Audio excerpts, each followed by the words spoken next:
गोंदिया जिल्ह्याचे Goregaon police station हद्दीत येणाऱ्या चूलबंद जलाशयाच्या अतिरिक्त पाणी वाहून जाणाऱ्या कालव्यात बुधवारी 21 तारखेला दुपारी 4 वाजेच्या सुमारास दोघा युवकांचा धबधब्याच्या पाण्यात बुडून मृत्यू झाल्याची दुर्दैवी घटना घडली आहे।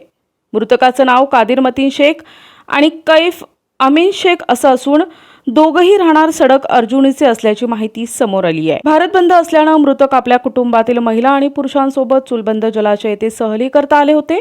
महिलांनी गेटजवळ आंघोळी करत असल्याने मृतक जलाशयाच्या अतिरिक्त पाणी वाहून जाणाऱ्या कालव्याजवळील धबधब्याकडे आंघोळी करता गेले असता एका मृतकाचा तोल धबधब्यात गेला। त्यात मोठा डोह असल्याने पाण्यात बुडणाऱ्या मृतकास दुसरा मृतक वाचविण्यासाठी धावला, पण यात दोघेही बुडाल्याने त्यांचा धबधब्यात मृत्यू झालाय।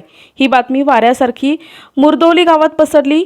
नागरिकांनी या धबधब्याकडे धाव घेतली। या धबधब्यात डोह असल्याने ही माहिती पोलीस पाटील दिलीप मेश्राम आणि वनपरिक्षेत्र अधिकारी गोरेगाव यांना देण्यात आली।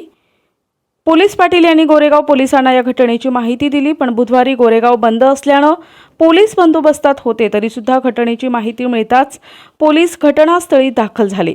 पोलिसांनी गोताखोरांच्या मदतीने सायंकाळी 6 वाजेच्या दरम्यान दोन्ही मृतकांना पाण्याबाहेर काढल्याची माहिती समोर आली आहे। प्रतिनिधी मुकेश खरोले, NTV न्यूज मराठी, गोंदिया।